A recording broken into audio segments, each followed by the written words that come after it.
Olá pessoal, dando continuidade aos vídeos sobre fundamentos de Python, no vídeo de hoje a gente vai falar sobre imports. Imports é a maneira de eu trazer bibliotecas, módulos de Python já prontos para o meu código. Assim eu acelero bastante o meu desenvolvimento e não preciso ficar reinventando a roda toda hora. Tá? Para fazer isso a gente usa o comando import. Né? Então, import, um módulo, uma biblioteca muito usado é o NumPy, que é voltado para a parte algébrica. Né? Tem muito mais coisa no NumPy, mas ele é muito voltado para essa parte de manipulação de vetores, matrizes. Né? Então, ele é muito versátil e muito útil. Tá? E no Python tem uma oportunidade da gente usar apelidos, né? Para não ter que ficar digitando toda hora o nome do módulo. Então, eu posso importar o NumPy aqui como NP. Só preciso usar esses comandos aqui, snp. Tá? Então, a partir de agora, para usar o NP, o NumPy só precisa digitar NP. Vamos criar, por exemplo, aqui um vetor, que seria um array. Tá? E aí eu passo para ele uma lista de 3 números aqui, e eu tenho um array. Tá? O array parece muito com uma lista, mas ele é um objeto diferente. Então, ele tem métodos específicos. Por exemplo, se eu pegar duas listas, 1, 2, 3, e somar ela aqui com outra, 2, 3, 4, você vai perceber que ele vai só concatenar essas duas listas. Então, duas listas de 3 elementos vão ficar uma lista de 6 elementos. Agora, se eu faço isso com vetores,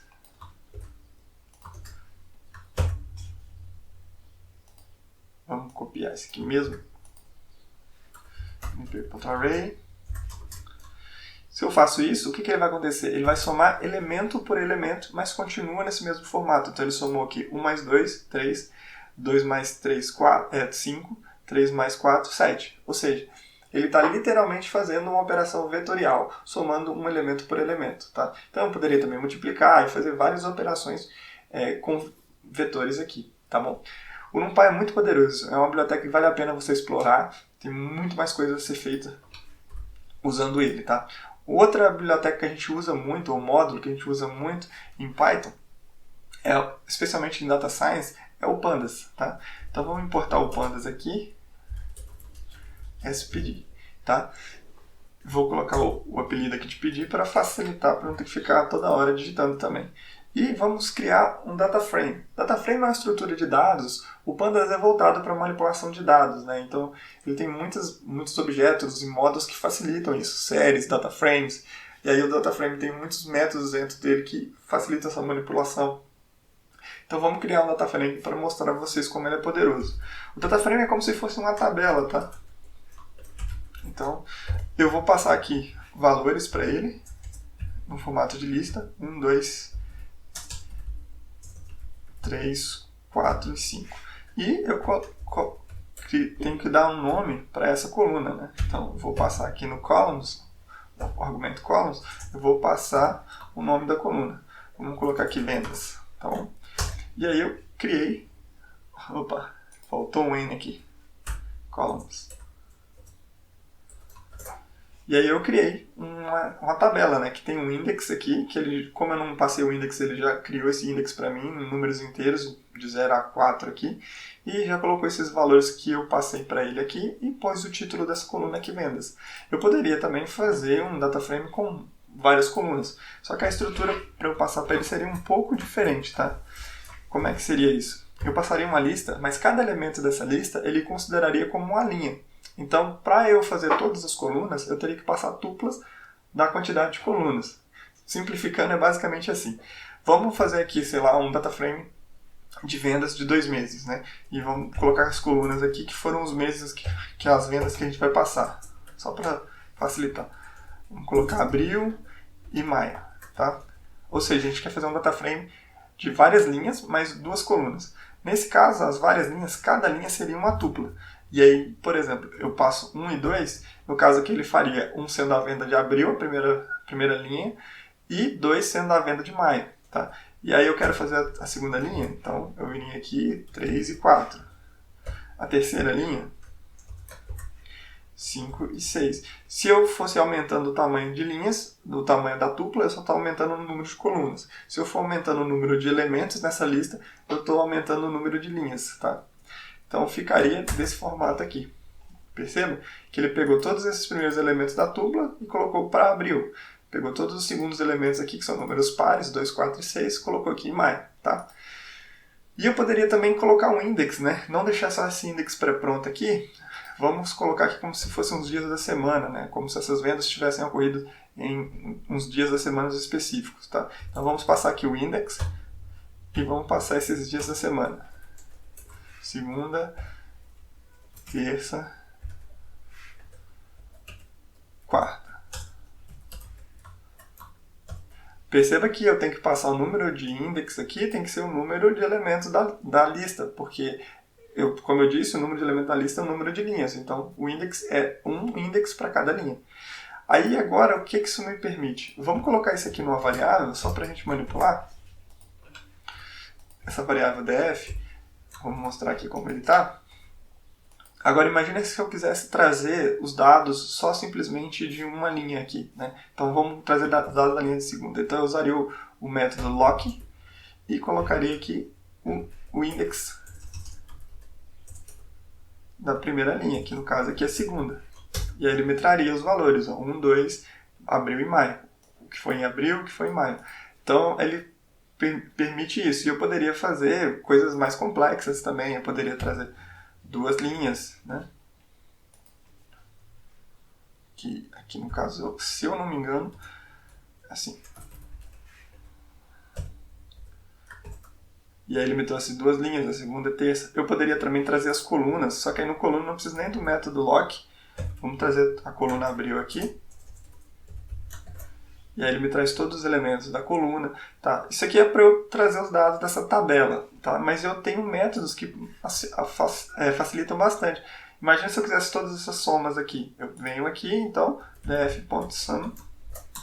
E ele já me soma todos os valores de abril e maio, aqui, ó, dando 9 e 12. Tá? Eu poderia também calcular a média. Então, percebam que ter esse objeto, o DataFrame, ele já tem muitos métodos embutidos nele, então facilita bastante o desenvolvimento e tem muitas operações que a gente vai fazer com isso para Data Science, tá? Então, eu recomendo bastante que vocês conheçam essas duas bibliotecas mais a fundo, NumPy e Pandas. Elas vão ser bastante úteis, tá? O Pandas e o NumPy, o Pandas e o NumPy já vêm distribuídos juntos com o Anaconda. Então, como eles já vêm, eu só preciso dar o comando import e ele já traz esses módulos ali para a gente usar. Mas se por acaso você quer usar um módulo que não vem junto com o Anaconda, ou se você não está usando o Anaconda e você queria usar o NumPy, o Pandas, você precisa usar apenas o comando pip install e pronto, né? Aqui, se você fizer a instalação via Jupyter, você precisa colocar uma exclamação para facilitar, né? E para que ele entenda que o comando é para o terminal e não simplesmente um comando de Python qualquer aqui. Tá? Uma biblioteca que eu recomendo bastante é a Plotly, né, que é muito usado para gráficos. Essa parte aqui, o comando básico é isso, pip install o módulo que você quer, né? No caso aqui é o Plotly. Tá? Se você quiser colocar uma versão específica do Plotly que traz, você coloca esse igual aqui, por exemplo, ele vai trazer. Se não, ele vai trazer a versão mais recente do Plotly. Né? Então, como é que você faria aqui? Pip, daria exclamação, pip install Plotly. Né? No meu caso aqui eu já tenho instalado, então ele vai rodar um tempinho e dizer que esse requisito já está satisfeito. Mas isso te permite trazer novos módulos e aí a partir daí você pode usá-los, tá? E você pode inclusive criar os seus próprios módulos para o seu código, tá? E como seria isso? Você pode criar um arquivo .py aqui, um arquivo .py aqui e já importar para o seu código e começar usando, né, para o seu notebook lá. Mas eu não recomendo, eu recomendo que você crie uma nova pasta, tá?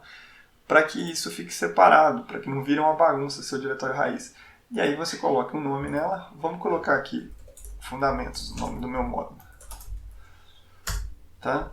E aí nesse módulo aqui, eu preciso ter um arquivo que sempre precisa existir para que o Python reconheça que ele é um módulo e não simplesmente uma pasta qualquer.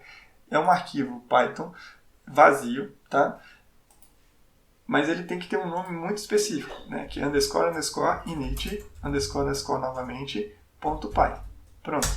Com esse arquivo aqui dentro dessa pasta, ele entende que essa pasta é um módulo, tá? E agora eu posso escrever um arquivo Python propriamente dito com as minhas funções. Então eu vou colocar aqui minhas funções, por exemplo, mas eu posso colocar classe, qualquer outra coisa aqui, tá? Eu só estou colocando funções aqui para exemplificar. Não esqueça da terminação .py, tá? E aí aqui vamos criar uma função aqui dentro. Def soma, eu passo 2 parâmetros e retorno a soma deles, tá? A mais B. Pronto. E agora como é que eu trago isso aqui para o meu código? Eu venho aqui e importo fundamentos, que é o nome da pasta, do meu módulo ali, ponto, o arquivo, que é o minhas funções. E eu posso importar ele como SMF, que dá um apelido para ele. Pronto, a partir de agora ele está importado e eu poderia usar aqui a função soma, mf.soma. 1 mais 2. Pronto.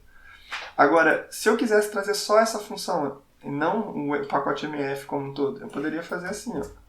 Eu poderia usar o from. From, isso, tá? Agora eu tenho que tirar esse import para lá e boto esse import aqui, ó. Import soma. Então, from fundamentos, minhas funções, eu quero a função soma. Mas aí ele não vai trazer todas as funções. Aqui, quando eu importo desse sistema MF, todo módulo, toda função que tiver aqui, ele vai usar. Agora, aqui eu estou trazendo a função específica soma. Então, não teria visibilidade das outras funções, tá bom? Mas qual é a vantagem disso aqui? É que eu já tenho essa função, eu não preciso ficar digitando ali o ponto .mf, não mf ponto. Então, 4 e 5. Então, basicamente é isso. E aí, com isso, você tem a flexibilidade gigantesca de fazer um código gigantesco lá no seu módulo e trazer só uma função para cá. E isso facilita, deixa seu código bastante limpo e vários outros benefícios de ter uma função. Tá?